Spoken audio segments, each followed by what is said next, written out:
I will briefly now introduce Professor Shanahan, who is Professor of Cognitive Robotics at Imperial College. He did his PhD at King's, so not that far from the Eagle. And as I mentioned, that's from the relationship between him and Tim goes back all the way to, well, it's probably like 30 years now. Secondly, he is his connection to Cambridge is not only one with Tim Crane, it's also that his connection with philosophy goes back all the way to his early days at Cambridge. He attended the Moral Sciences Club, which is the official philosophy discussion club of the Faculty of Philosophy here at Cambridge. Without further ado, I would like to welcome Professor Shanahan to the stage.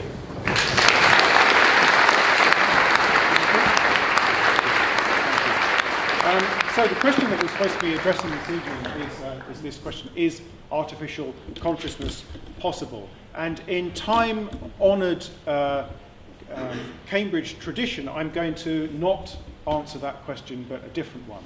And as you may know, Alan Turing, in his I think it was the 1950 Mind paper, he addressed the question, can a machine think? And what he did in just about the first paragraph of that paper was to say, actually, I'm not going to answer that question at all. I'm going to answer a different question. I'm going to pose the question, could a machine pass the following kind of test? And that's when he proposed what we now think of as the Turing test, which I'm sure many of you are familiar with. So the idea there is that you have a human tester who is faced with having a conversation with two entities. And one of them is a human and the other one is the computer. But he or she, the tester, doesn't know which is which because the interaction is taking place through a teletype or something in those days. So, and then the question is, or the test is, if the human judge cannot tell which is the machine and which is the computer, then the computer passes the Turing test. And so the whole point of the paper is he substitutes the original question, can a machine think, with that question, can a machine pass that test? Well, I want to do exactly the same thing. So I want to substitute this question, is artificial consciousness possible, with the question, can a machine pass the Garland test? And I'll tell you what the Garland test is. So the Garland test comes from Ex Machina, which, as maybe some of you know, I was involved in a little bit in the making of Ex Machina, and I think it's a film that illustrates lots of interesting philosophical points. Now, there aren't really going to be any spoilers here, and you don't really need to know the plot of the film. I'm really sorry for the brief interruption. One mic is not working, so please use both. Both mics? Exactly. Are you serious? Yeah. Okay. You might be artificially conscious, but we can't manage without two mics. That's fine. Okay. So in Ex Machina, as maybe you know, the setup is that you've got this sort of tech billionaire, Nathan, who invites Caleb, one of his programmers, to his resort in the middle of nowhere. And Caleb is out there to test this humanoid robot, Ava. And at first, Caleb is told by Nathan that he's going to be the human component in a Turing test. Yeah? But of course, because Caleb, knows his AI, he pretty quickly realizes that this isn't a Turing test at all. And he says to Nathan, well, this isn't a Turing test because in the real Turing test, then you can't see whether you can't see that it's a machine that you're speaking to. That's the whole point, right? Whereas here, I know that Ava is a robot right away. And so then Nathan says, well, yes, you're right. It's not really a Turing test, but we're way past that. So the real test is to show you that she is a robot and then see if you still feel she has consciousness.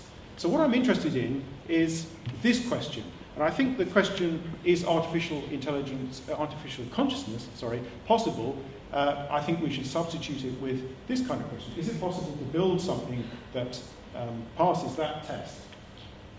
And so what would it take to pass that test? And that's what I really want to talk about now. What are the implications of passing that test? So to do that, I want to take apart a little bit the concept of consciousness, to dissect it a bit. And the first observation I want to make, so there's quite a lot of Wittgenstein in my thinking, the later Wittgenstein in my thinking about consciousness. And I want to start with a little quote from Wittgenstein. So Wittgenstein says, only if a living human being and what resembles or behaves like one, can one say it has sensations, it sees, it is conscious or unconscious? And I like this quote. And I think in a similar vein, I think the starting point for judging whether something passes the Garland test is that you have to have something that exhibits purposeful behaviour. That's really the starting point. You need to be able to interact with the thing in question.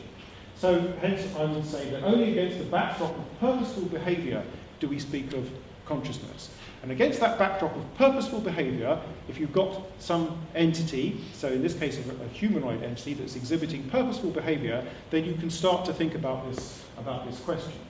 And then the way to kind of to answer the question in the case of a particular creature or being that you're confronted with is through interacting with them.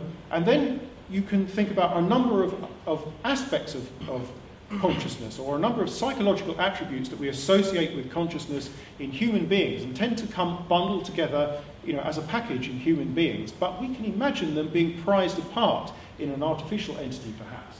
And these include awareness of the world and cognitive integration. So that means the sort of an integration between your perception, and your memory, and your reasoning processes, and your action, and so on. And awareness of self, the capacity for suffering, perhaps, and the capacity for empathy. So we certainly associate all of those things with consciousness in human beings. And so what happens with in the film, and of course I should emphasize that we're only talking about a film here, so I'm just using it as a kind of foil for thinking these philosophical thoughts. So what happens in the film is that Caleb comes to think of Ava as a fellow conscious creature by interacting with her. And by interacting with her, it's as if he's kind of ticking off almost all of these attributes that you would expect to see in a fellow conscious creature and another human being. So certainly she has awareness of the world. The way she interacts with Caleb and the objects in her environment show that she has an awareness of the world. She certainly has cognitive integration. That's a whole kind of topic that I can give a whole talk on, but let's just take it that she certainly seems to have cognitive integration. She certainly has an awareness of herself as a thinking entity with a life of her own. She seems to have the capacity for suffering, because if you know the plot, she's pretty keen not to be terminated.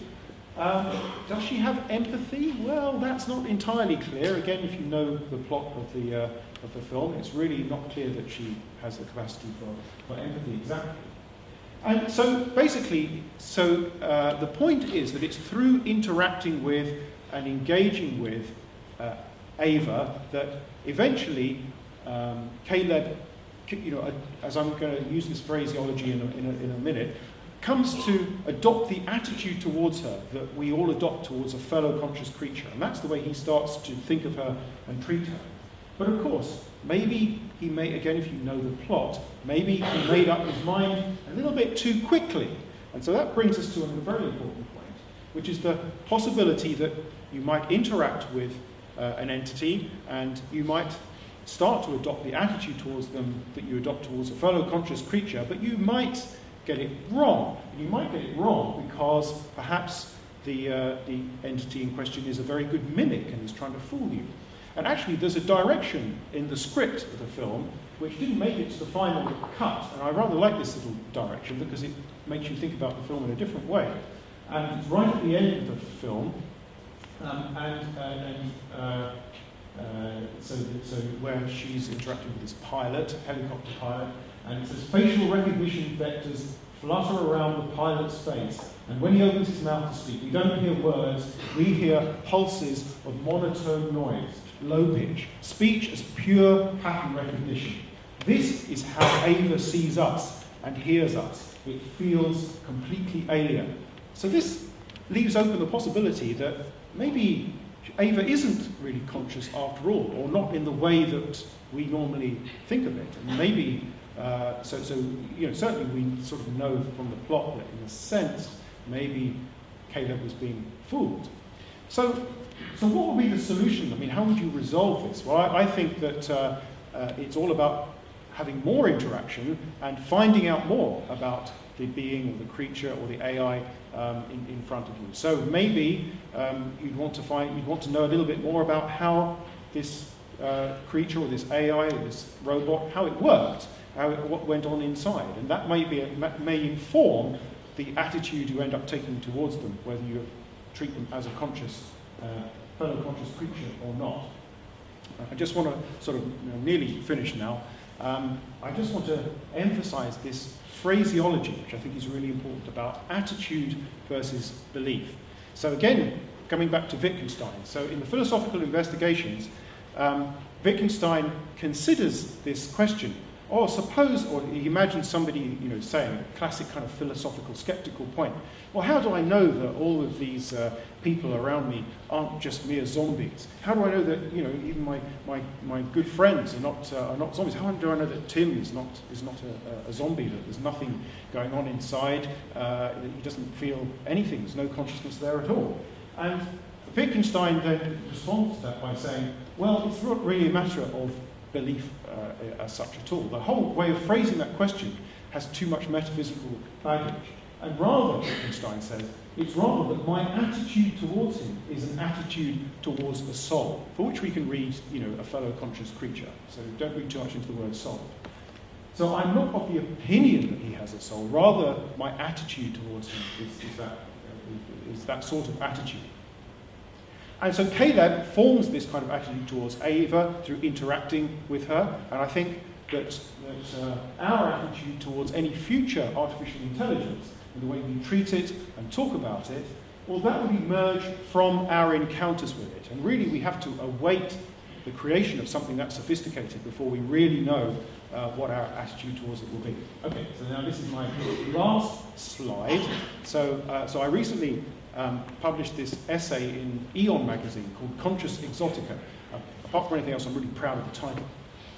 And this addresses the question, it's thinking about the case of something like Ava, which is this very human-like, humanoid robot, humanoid artificial intelligence. But what if we had something that was very, very much more exotic, very much more strange, didn't resemble a human being in any way at all? And of course, we have such things already on this planet, octopuses and so on. But we can imagine something very much more strange than that. And that is a much more difficult question, I think, to address using this Wittgensteinian way of thinking.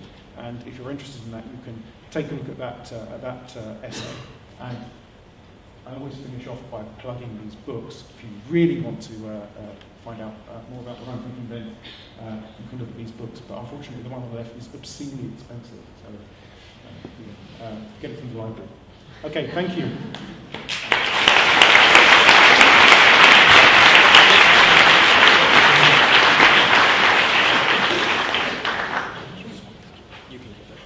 Thank you so much, Professor Shanahan, for this input.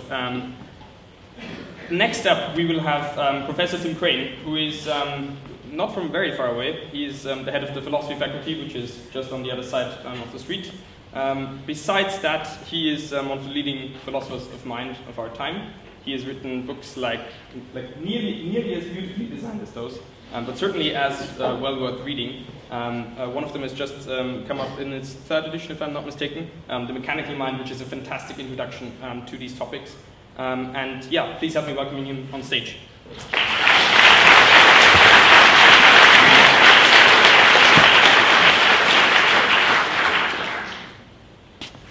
Well, thank you, Clemens. Thanks for organising this wonderful event. It's great to have the opportunity to be talking with Murray again. Thank you. And thank you for all your work in doing this, and thanks to everyone for coming. So my role as a philosopher in this particular case, I think, is to pour cold water on everything that Murray's just said, in the nicest possible way. I'm also not going to address the question of this discussion. The question is artificial consciousness possible? I'm going to take a few steps further back. I'm going to make a few brief remarks and take a few steps further back to try and figure out what what this whole debate is really about and what's going on. What is artificial intelligence, and what is artificial intelligence trying to achieve? One of the pioneers of AI wrote in 1965, he said that machines will be capable within 20 years of doing any work that a man can do. So says Herbert Simon, one of the great pioneers of AI.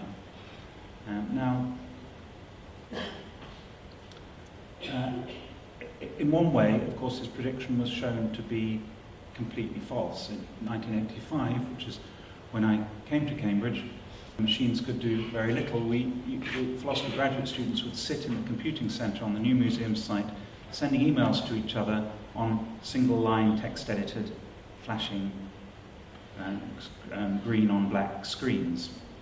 And it was all very kind of, the whole thing was all very primitive. Nonetheless, at that time, there was still the furious debate about AI raged, and among philosophers too.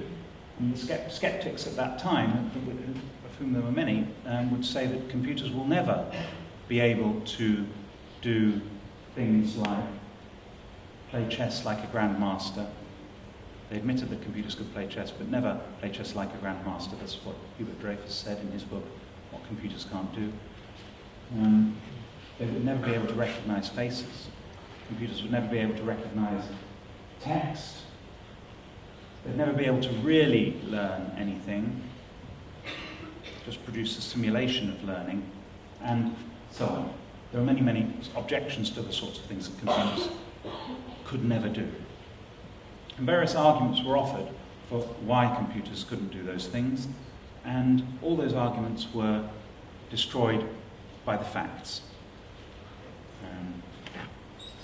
I'm only going to mention a few of the spectacular highlights of the success of AI, in particular when Deep Blue, the chess-playing program, beat every grandmaster. 1997. Watson, IBM's AI machine, won the Jeopardy quiz show in the US in 2011. Then the spectacular AlphaGo, developed in the Google DeepMind project, beat the world Go champion. Go is an incredibly complicated game, way more complicated than chess you could even imagine it to be, and it did it in a very, very different way from the way that Deep Blue managed to beat all the grandmasters. So just in terms of these games and things that the computers could do, they proved all the skeptics wrong.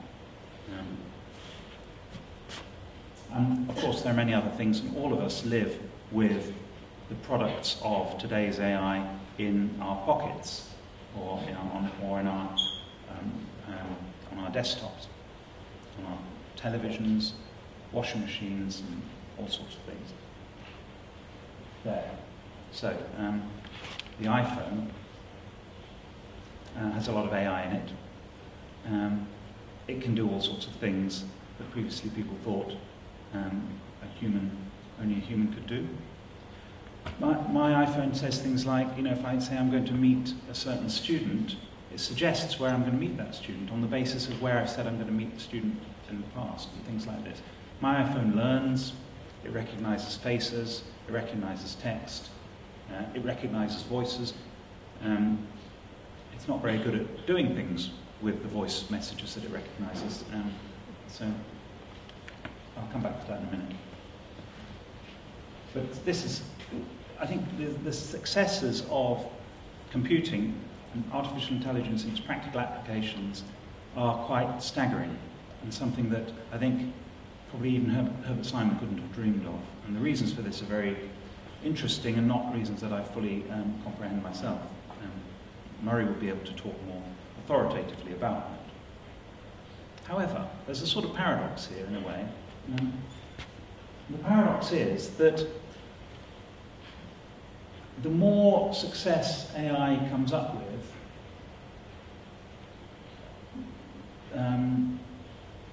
there's no more inclination for us to think that these machines that we have are conscious or that they're really thinking. I'm appealing to your good sense in asserting this, that we're really impressed by things that our iPods and our iPads and our iPhones can do, and all these other things, the amazing achievements of these game-playing programs, all these AI machines that run trading on the stock exchange and things, flying planes and all these things. Despite all these successes, none of us really think that these machines are getting any closer to being genuinely conscious. So, which sort of raises a question, why not? Why don't we think that? If what the original pioneers of AI were trying to do was to try and create thinking, conscious machines, now thinking and consciousness are different things, but I'll just run them together because time is short. They're trying to create thinking, conscious machines, then why don't we think that we're getting on this sort of incremental path towards a thinking machine?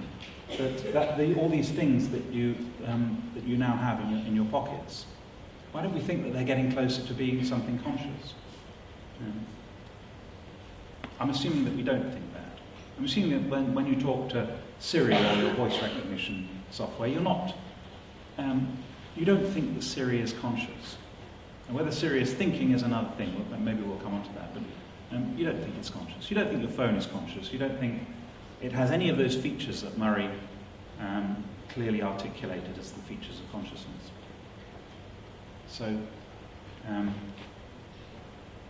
So whatever AI is doing at the moment, it's not creating conscious machines. And AlphaGo is not a conscious machine. What I want to do is to just draw a distinction then between the sort of thing that AI programs do and the sort of thing you would need to do if you were going to create something conscious. And first of all, I just want to illustrate this with a quote from IBM's website. And I know that, to quote something from a publicity on a website is maybe not the most scholarly expression of the view, but it's an indication of how people think about what's going on. This is what IBM says about Watson. It says that Watson is built to mirror the same learning processes that we have, a common cognitive framework that humans use to inform their decisions. Observe, interpret, evaluate, and decide. You can imagine that these were put together to make some sort of business presentation with capital letters. Observe, interpret, evaluate, and decide. So this is what we do. We observe things, we interpret things, we evaluate them, and we decide what to do. And, at some broad, vague level, I suppose we do things like that. We do other things too, but we do observe things, we interpret them, we evaluate them, and then we decide what to do. That's one of the things that we do. So let's give them that point. And then they say that Watson does this because Watson is not bound by volume or memory. Watson can read millions of unstructured documents in seconds. So that's true. So on the one hand, they're saying Watson does the thing that we do. On the other hand, they're saying Watson does this by reading millions of unstructured documents in seconds. Now, I can read a lot of unstructured documents. I'm chair of the faculty board of philosophy. I have to go to a lot of meetings, and there are lots of documents that come my way, and I can read them. Sorry, I would do two quotes if I had my hands free. I can read these documents while sitting in the meetings very quickly, and I can even process them, and I can even do that while listening to the people speaking about them. And I can't read millions in seconds. None of us can. So that's not how we do it. If we do observe, interpret, evaluate, and decide, we don't do it by reading millions of documents in seconds. So the question is, how do we do it? Now, if we knew how we did it, then we'd know what the principles of what AI people call artificial general intelligence is. So it's very important that these AI machines, the really impressive ones, are to some extent special purpose, domain-specific machines for solving specific computational tasks. The dream for AI, the holy grail, is to have something called artificial general intelligence, which would be intelligence that you could apply to any subject matter. But what is that? So one question you could ask here is, how do we actually do it? How do we go about evaluating, deciding, and whatever? So is that the question that AI is interested in? And my experience as an observer from the outside, and I'm not an expert, I'm a philosopher, so I don't really know anything. I just go in and observe things and evaluate and decide what's good and what's bad, what's true and what's false, but I don't, so I'm not an expert. But my understanding is that's not how AI works. AI doesn't work by first figuring out how we do something and then trying to implement that on a piece of software. And it's just as well it doesn't do that, because otherwise Watson wouldn't have won this game. If Watson won the game by reading these millions of unstructured documents in seconds. So this brings me to a distinction which I think we should all have in mind, and I'm glad that Murray mentioned his Garland test, because he introduced that in the light of the Turing test. The thing about the Turing test is it's not addressed to the question, how do we do it? How do we think? It's just addressed to the question, could anyone be fooled by something that isn't actually thinking? The thing about the Turing test is it's a purely behavioural test for thinking. Turing's paper was written at the time when these behaviourist ideas were very deeply embedded in psychology, and they still have some relic in science today. In, for example, the very common and widespread idea that if you can't verify something, you've got no reason to think it's there. So how can you verify whether something's conscious? If you can't verify it, you've got no reason to think it's conscious. Now, what the Turing test does was it makes the question of whether something behaves as if it's answering questions, having a conversation. It makes that as a constitutive test to replace the question, is something really thinking? Rather than saying is something really thinking, you say, under what circumstances could you be fooled into thinking something's thinking? Now, there's no interest in people who want a machine to pass the Turing test, and after all you want Siri to do is to pass the Turing test in a very minimal way. Unfortunately, it doesn't do that. It doesn't really work, I'm sorry to say. But if it did pass the Turing test, that is to say you could be fooled into thinking that it was thinking, it wouldn't matter how it did it. So they're not interested in how we do it. They're interested in just getting something that does the job done in some way or other. So that's, I think, a very important distinction we need to bear in mind when thinking about what artificial intelligence is actually trying to do. Which brings me finally to consciousness. Unfortunately, I've only got 2 minutes left, so this is consciousness, a very difficult subject, but I'm going to try and address the whole problem of consciousness in now 2 minutes. I think, the way Murray addressed this question is exactly the right way to do it, which is to say, well, how do we dismantle the phenomenon of consciousness? How do we dismantle what we think consciousness is? Break it down into its constituent parts. And that is something, I think, on which there is no consensus, and it's a deeply problematic thing to even know where to begin or how to go about this. Hugely intelligent people are disagreeing about this on a daily basis, about how even to begin talking about consciousness, or even whether there is such a thing. So I think we're not really in a position to even think that we're close to the implementation stage of building something that's conscious. I'll assert that as an assertion. You can challenge me on it in discussion if you like. I do want to say that here the question isn't about our definitions of consciousness. People will sometimes say, well, what's your definition of consciousness? I could define consciousness, for example, as something is conscious when it's able to scan its own inner activity or something, or able to represent its own inner activity. I could define consciousness like that, and in that case, we know that machines can scan their own inner activity. So, on that meaning of the word consciousness, many machines are conscious, and we can all go home because we already knew the answer to that question. So that's clearly not the way to go about this. You don't start by defining things in some arbitrary way and then arguing the question out of existence. So that's not what we're doing. We're not defining consciousness. We're trying to say what consciousness is. So I think before we get to the question of whether AI could produce something like artificial consciousness, we need to answer a few simpler questions. These are the questions I'm going to finish with. Actually, they're not simple questions at all, but at least they're short questions. The first thing is, what is it we're trying to replicate? If the idea of an artificial consciousness is to try to replicate something artificially which occurs naturally, what is that thing? That's the thing I'm saying we have no consensus on, and this is something that is a deeply problematic, deeply confused philosophical area.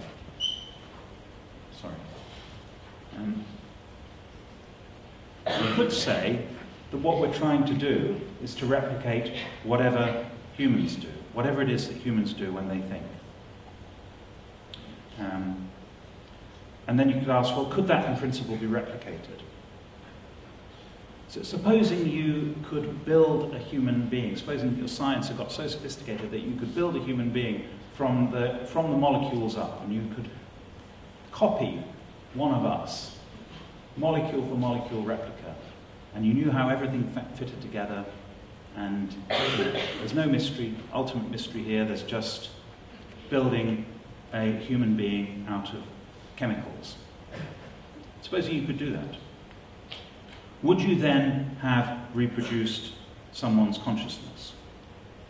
So I say, if you're building something, and it's part of this thought experiment or fantasy, that what you're building is something that does exactly what a human being does, then of course you've replicated consciousness. That's just to say, if you replicate a human being, you replicate everything that a human being does, including being conscious. So in that sense, the answer to the question would be trivial, if it's possible to build, possible in principle, some way to build a human being. If that was possible, then it's possible to create artificial consciousness. So I think the answer to this question is that in principle, and this is just really a boring answer, that in principle a human being could be replicated from the bottom up. And in replicating the human being, you would replicate all their cognitive functions. But this isn't doing what AI is doing. So if we're in the business of asking whether AI could create something which is artificially conscious, then that in principle hypothesis has no bearing on that at all. Which is just as well, because in principle possible, but in practice absolutely impossible. And in fact, I think that AI, not only is AI not doing this, but I think AI shouldn't be doing this. AI should be doing the things that it's doing already, making machines that learn better, that perform the tasks faster, that can do all those things that we are beginning to experience in our lives. So I suppose I don't see the contribution of AI as shedding any light on the questions of consciousness. If we were to understand consciousness, then we may be able to shed some light on what AIs might be able to do in principle. But other than that, I'm skeptical. So this is why I say, could there be artificial consciousness? I say, well, maybe in some remote, in principle possible sense, but I think that this has very little to do with artificial intelligence. Thank you very much.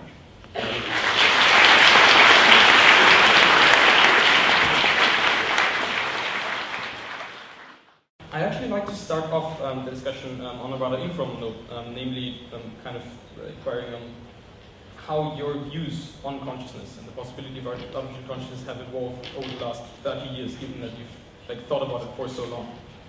We might still have our uncertainties and not really know what's going on or have developed in our thoughts, but Is there anything that you would say has fundamentally changed in your thinking about this for 30 years?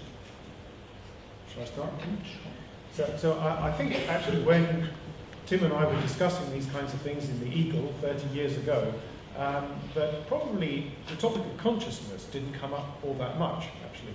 I think it was more to do with intelligence and AI and these questions of whether you could build a machine that thinks.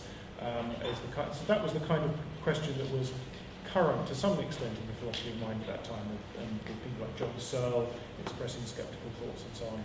Now, consciousness is in some ways is a more recent is a more recent preoccupation in philosophy of mind, and certainly a more kind of fringe one in AI. And I think that it's probably it's the popularity of movies like Ex Machina and of course lots of older science fiction movies where this kind of issue comes up that makes us perhaps interested in thinking about it now, and also the fact that the whole field of consciousness studies has become respectable. So you can actually be a perfectly respectable neuroscientist today and be studying consciousness, and also a perfectly respectable philosopher and studying consciousness. And that wasn't quite so well, but that certainly wasn't true back then, right? Absolutely. Sorry, I was just thinking of the idea of a perfectly respectable philosopher. And yeah, I agree with that, absolutely. There was this divide and rule strategy in philosophy of mind, I think, where people thought the question about intelligence or thought or representation was one question. The question about consciousness was a completely different question, and you could discuss one without discussing the other. And so I think when I wrote my book Mechanical Mind, which was in the early 90s, I was much more gung-ho about that aspect of things. I thought that you could separate off the question about how to build a machine that thinks from the question of how to build a machine that's conscious. And I think various things changed in philosophy, or maybe they changed for me, and as realizing that the conception of consciousness that people had then was a very, very narrow and implausible conception associated with ideas like qualia. I don't know if you've come across ideas like qualia. So consciousness was thought of essentially in terms of a sort of the paradigm was something like, you know, the smell of coffee, or the taste of marmite, or feeling of a pain. And there was no sense that consciousness could be something broader in terms of our whole conception of the world, or our awareness of things around us, our perception of things around us, that thinking could be conscious, and that, in fact, the thing that Henry James called the stream of consciousness was, in fact, the most important thing we needed to understand and understanding thought. So I've completely turned around on that in the last 20 or 30 years, because I think that consciousness and thought are now inseparable, really. So I could go on, but I won't. Sure, no, I think that in itself is a super interesting development. I think it's especially interesting because you started off your talk with this on this note of sort of people first thinking about artificial intelligence, and then skeptics coming along and being like, oh, it will never be able to play chess like a grandmaster, or do these sophisticated tasks, many of which it has actually done by now. Do you feel that kind of unwarrants the skepticism in artificial consciousness? Do you think that might just be the same sort of mistake we're making when we're...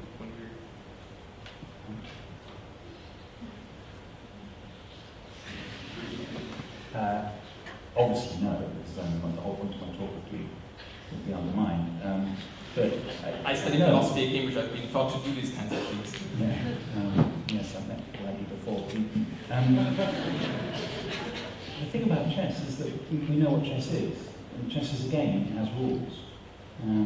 So it's not surprising that a machine could be good at chess. Similarly with Go, similarly with pattern recognition, you know what the target is, you know what you're trying to get. You're trying to get a machine that sorts all the faces, that identifies faces and can match faces against other faces in the state. We know what the task is, we know what the project is. There are no rules for consciousness. We're not in the same sort of area. You know, there's no task that consciousness is involved in, so to speak, I mean, except at the most abstract level, thinking about the world or something. So it's not. So my skepticism is based on the fact that no one really knows what they're on. So, whereas in the case of chess, my skepticism about the early skeptics was that they knew what chess was. They just had this vague thought that somehow the machine would never be able to do it as well as the grandmaster. So it's not surprising they were wrong, because chess is a game of rules.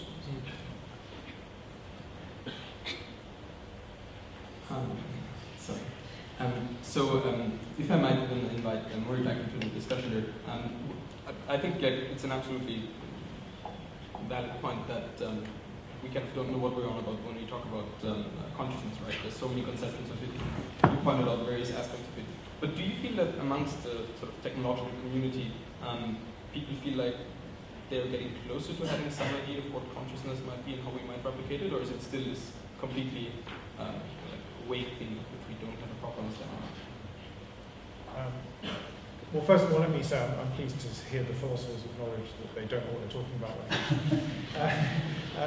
But then neither do, of course, does anybody else really yet.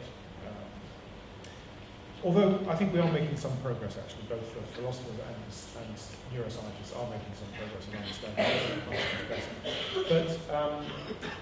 But to answer your question, so I don't think really anybody working in AI, or very, very, very few people working in AI, are working on making conscious machines. They're working on making machines that are more intelligent. And certainly there are... I don't know whether it's me or you.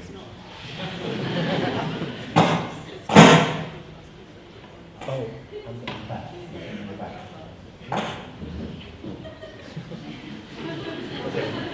I forgot what I was going to say now. More intelligent. Yes, of course. So people working in AI are interested in making machines that are more intelligent. And Tim is absolutely right in drawing this very, very important distinction between specialist intelligence and general intelligence. And the really difficult thing is trying to build artificial general intelligence. So this is absolutely, this diagnosis is absolutely spot on.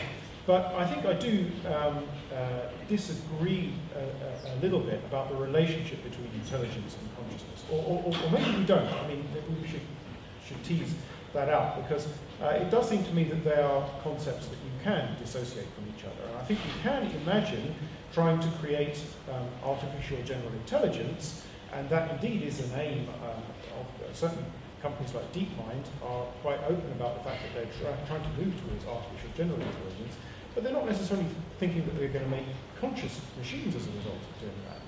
And I think this comes back to this whole business of taking apart this concept of consciousness, and that we do see some aspects, some cognitive or some psychological attributes that we tend to associate with consciousness in humans that you are going to see in anything that we will ascribe general intelligence to, such as some awareness of its own internal reasoning processes, for example, and an awareness of the world and so on. But the capacity for suffering, which I think is, or deep qualia, I think perhaps you can do without those things and yet have something that does have general intelligence. So I do think you can separate those things out. And then another point where maybe we disagree is that and this is really interesting, is when will we be able to create something that does have that kind of artificial general intelligence? And is that possible? And is it possible in the foreseeable future, or is it infeasible? And perhaps could we do that without making something that was built along the same lines as a human being? And so I think Tim and I would both agree that if you replicate it, as he said, if you replicated a human being exactly, so you replicated the brain exactly and its embodiment, then you'd have something that you'd certainly replicate the general intelligence. But maybe you can indeed do it in other ways, and maybe we will get there in the field of AI. Yeah, I agree with a lot of what you said. Yes, I didn't mean to imply that if you wanted to create something intelligent, it would also have to be conscious. So I think I'm perfectly happy to say that they're intelligent machines. And I think that needs to be separated out from consciousness. It's just in human beings, I think these things are, to a large extent, inseparable. Although there is such a thing as unconscious thinking, but that's a whole other issue. So I think that's a generally interesting point, this sort of separation of intelligence, or the concept of intelligence, from the concept of consciousness. Now, in the common debate, I think with the debate that's sort of popular at the moment, there's a lot of worry about superintelligence, right? There's a worry that machines might become super intelligent. I've never heard somebody worried about machines becoming super conscious in that matter. But in your article, you point out that consciousness might not end with human beings, right? There might be more to consciousness than the kind of consciousness or the extent of consciousness that we have. Is that something you've been giving some thought to? Is that something you can imagine? Super conscious beings? So what I mean by that in my Eon article is that I imagine that we can sort of in some way assess the capacity for consciousness that a creature has, and in some sense in which maybe humans have a greater capacity for consciousness than say simpler organisms such as a bee, for example. Now a bee is a very sophisticated creature, but it can't and undoubtedly has rich sensory experience, and indeed it may have in some ways, some modalities, richer sensory experiences than we do, or different ones and so on. But it can't, think about mathematics or appreciate the poetic nature of the mathematical theorem, and so there's many things that enrich our experience of life.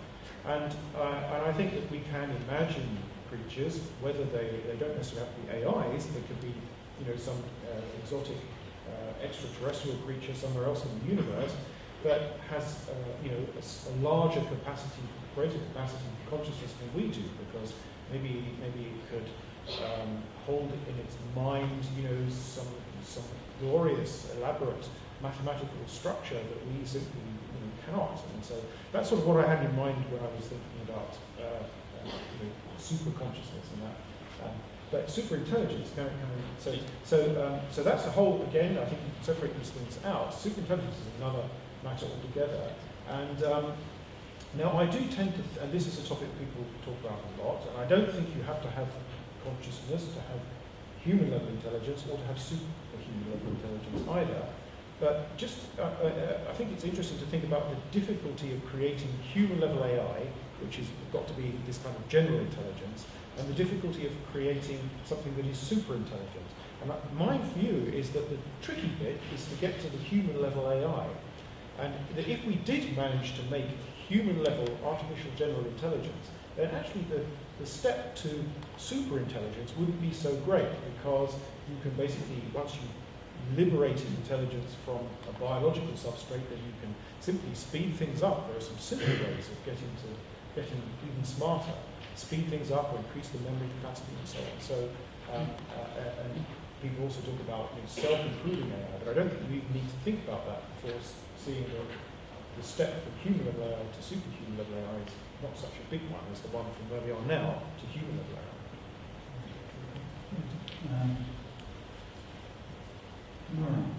I agree with that in a way. I think it's odd to talk about. Super intelligence is something that can perform the task more quickly or can process more information,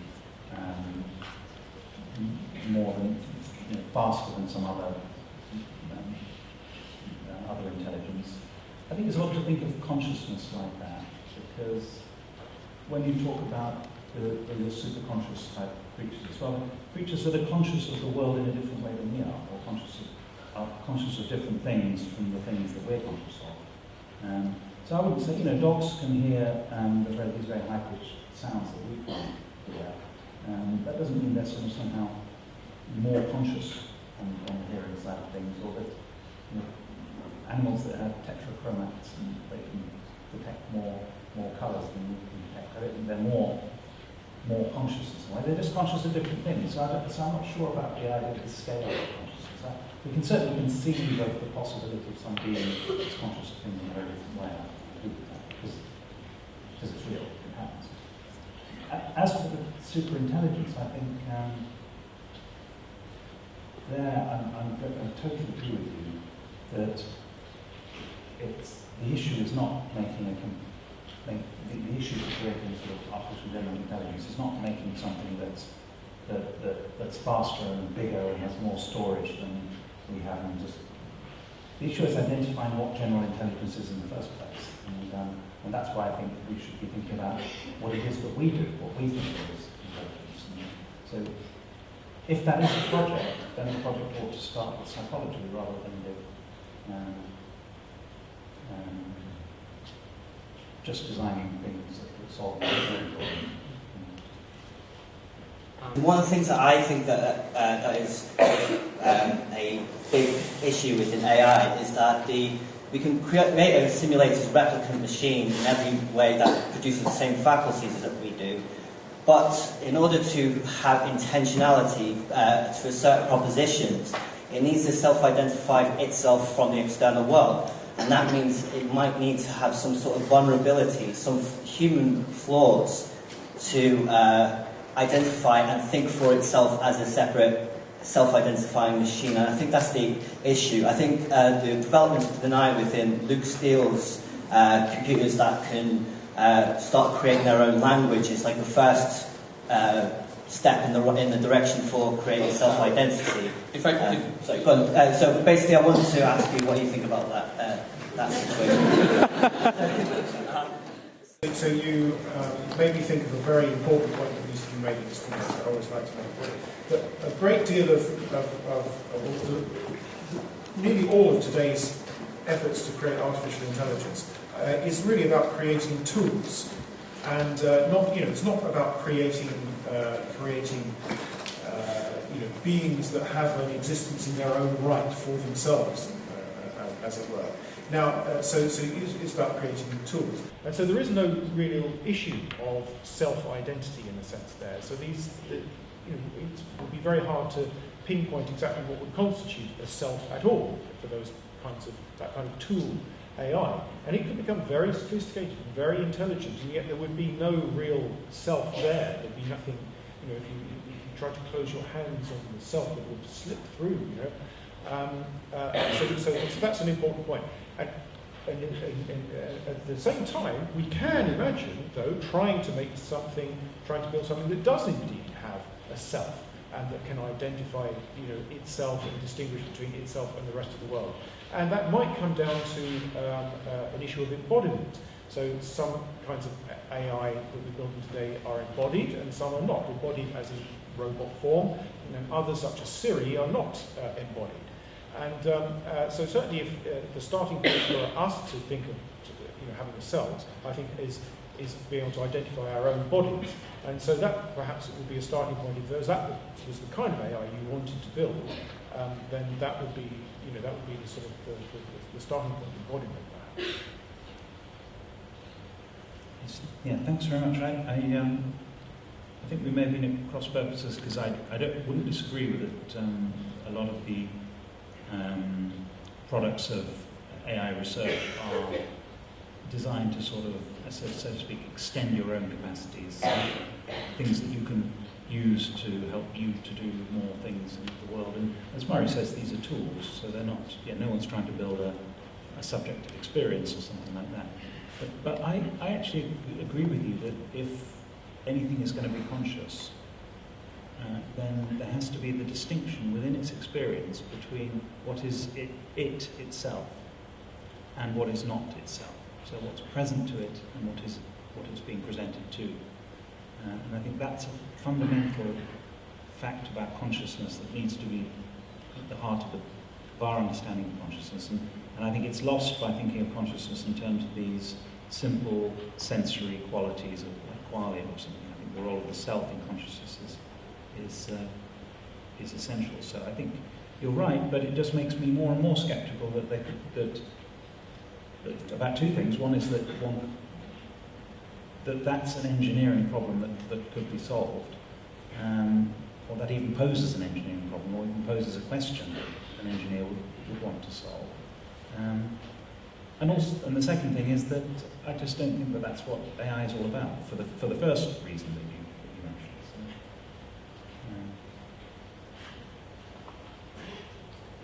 So, would you like to respond, or should we go on? Do we have another question? Oh, many questions. Very good. Where is the mic, please? Could somebody move? Yes, exactly. So just in the first row. Great, thank you. Hi. So one thing that struck me as quite interesting in Ex Machina was the distinction between creation of artificial intelligence and artificial humans, where basically I think the creators, Nathan and Caleb, were sort of had this prior that Ava should be an artificial human and she should care about the world as they do. However, it seemed that Ava was intelligent and conscious, but seemed to have no human-like priors and was truly artificial intelligence, but not an artificial human. And it's interesting whether you could comment on that distinction as we move towards AI. And secondly, with regards to the Garland test and the nature of discussion of the nature of the need to define consciousness if we're to move towards it. Well, I think it's interesting that at the end, Nathan gives a sort of a more practical way of testing for consciousness is not whether Caleb feels that she is conscious, but whether she can sort of the rat in the cage experiment where she has to understand her own ego and desires, understand another person's ego and desires, and has to show all these practical sort of superficial side effects of having consciousness in order to be able to manipulate Caleb to escape the cage. So perhaps we could equivalently design a similar practical test which tests for consciousness in such a manner. Thanks. Right, so just briefly repeat the question. The first question was about the distinction between an artificial human and artificial intelligence or consciousness more generally. And the second part was, would you like to repeat that? Yeah. Well, let me repeat it when I answer it, yeah? So, okay, so certainly it's obviously central to the whole plot of Ex Machina that Ava is a very human-like AI. And so that's and of course there are many incentives for us to make human-like AIs that are embodied in humanoid form because they can interact with us in a familiar way and interact with our world and so on. But there's no reason why AI has to be embodied in humanoid form to begin with, and if it's embodied in a very different form, it's going to change a lot of things.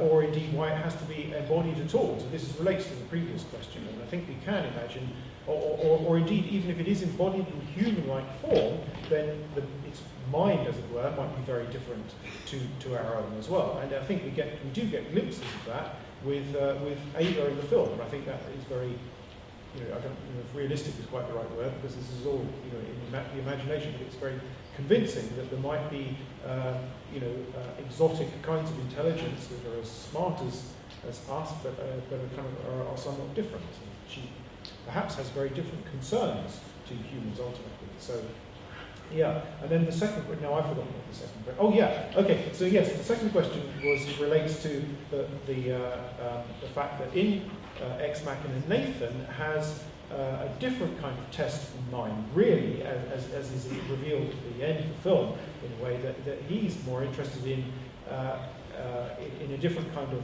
test. But I think that is more of a test of intelligence, actually. So is Ava smart enough to figure out a way? I'm sorry, there are spoilers. Is she smart enough to figure out a way of escaping? Right? And of course the answer, spoiler, is yes.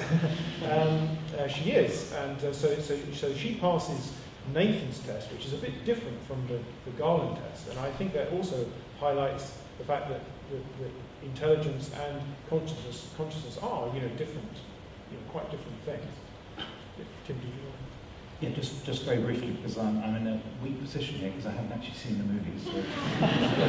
But I want to agree with you. I've given the things away. I'll agree with both of you about the importance of this distinction between an artificial intelligence and an artificial human being or something. And I think if we're going to make progress in understanding what our intelligence or general intelligence or capacity for thought is, then we have to take into account our embodiment, and that's one of the actually the most exciting parts of philosophy of mind at the moment. Thank you for that. Maybe on that same note, Murray is in a slight advantage when it comes to the movie Ex Machina because he did scientifically advise it. So, other questions? Yes, I see one question just down here to the left. Professor Crane, we were arguing that artificial consciousness is possible in principle, but impossible in practice. Given this, are there any theories of consciousness that do attribute a practical function to consciousness, to human consciousness, one that we might actually want AI to have, and if so, what are those functions? I didn't hear the end of what you said. Are there any theories of human consciousness in which consciousness has a function, one that would be practical enough for AI to have, so that we'd have an incentive to have conscious AI? Right, so the question was whether there's aspects of human consciousness that we might want AIs to have, or that it might be useful or functional for AIs to have, which I think is an interesting question also because it comes back to your point of splitting up consciousness into various aspects, various speeds. Yeah, it's a great question. I mean, I think if the problem is that consciousness isn't one thing. So you can see that there's a function of something like a creature being able to think about its own mental states, which is some theories of consciousness say that that's the essence of consciousness, the ability to represent or think about your own mental states. And that ability is very, very important in being able to act in the world, because you have to think about whether your mental state corresponds to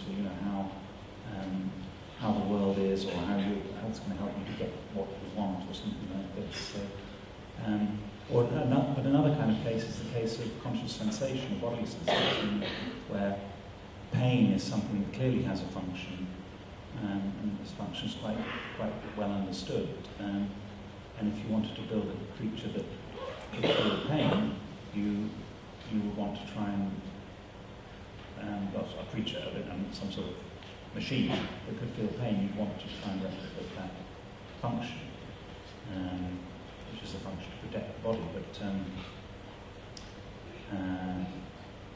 yeah, so I mean, I think there are different perspectives which come out from different aspects of consciousness themselves, and they reveal different functions of the different aspects of consciousness. I agree with what Tim just said. I think the awareness of internal mental states is one great example of something that you would expect to see in AGI. I think cognitive integration, the capacity to integrate the totality of your, or as best you can, the totality of your memories, perceptions, and so on, in producing an orchestrated response to a situation, which is, I think, is something we see in consciousness as another aspect. Not quite sure about pain, though, because I think you can have many of those, the functional role that you're talking about, you can have without the accompanying phenomenology, perhaps. But, yeah. If I might add something to that question, one aspect where I think that question might become extremely interesting or relevant is when we talk about using machines, for example, in wars or in situations where we need to make, or we use them for rather extreme scenarios, right? Because we might think it's easier to employ a machine for deactivating a bomb if it doesn't feel pain, but at the same time, if it has that potential, or at least aspects of human consciousness, we might feel we might feel differently about it, right? So bringing in different aspects of consciousness to this very functional role of AI, which we talked about, has interesting moral repercussions as well. But do we have other questions from the audience? Oh yes. Just back there, yes. My point is regarding intelligence and the example you give on AlphaGo and Watson. It seems to have a very large set of rules that allows to be very good in certain activity like playing chess, for example, or learn a lot of information in split seconds. What are we missing in terms of AI? If they can create your rules, and as a feature of living being is being able to bend the rules, create rules from scratch, or basing on sensory input. So can eventually an AI jump up to this point where instead of just getting fed by rules, they can create your rules? Thank you. Great question. So the question was whether AI can ever jump sort of out of the realm of rules that it has been set, which was one of the major concerns about the possibility of sort of proper AI from a very early stage. So much of the excitement at the moment about artificial intelligence is to do with machine learning. And the whole point of machine learning is that it's a technology where you don't have to program the rules in advance, but it's all about discovering, the machine discovering relationships and patterns and so on for itself through learning on a very large amount of training data. And in the case of AlphaGo, not really Watson, but in the case of AlphaGo, machine learning is absolutely at the heart of how it works. And also, unlike Deep Blue, it's at the heart of how AlphaGo works because it learned from a very large database of recorded human games and learned what constituted a good move, a likely move that a human expert would make, and what constituted a good board pattern, and so on.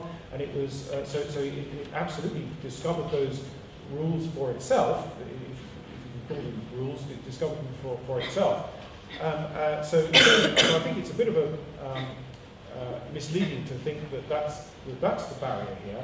But I think the barrier really towards human level AGI is this generality thing. So it remains the case that AlphaGo was able to learn how to play Go, right? It wasn't able to deal with any other domain. So what's interesting is to try to increase the level of generality the variety of environments in which an AI system can learn to be successful, basically. And so that's the really big challenge. It's the generality thing. Yeah, I totally agree with that. I think I used to be much more persuaded by these thoughts about creativity than I am now. And I think that machines can learn, and we just accept that. We have to accept that fact. That's the way they work. The simple models of how to play a game and how to win a game, which we use just through enormous computing power and the rules stored, is not getting away with this one. So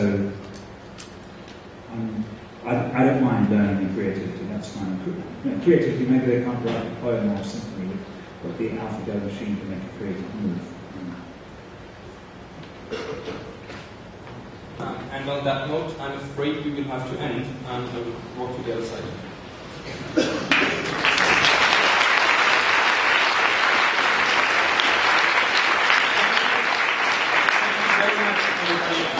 For attending, and thank you for giving this warm goodbye to great Professor Shanahan. Unfortunately, I do need to ask you to make your way out as fast as possible, but I do hope you enjoyed the event.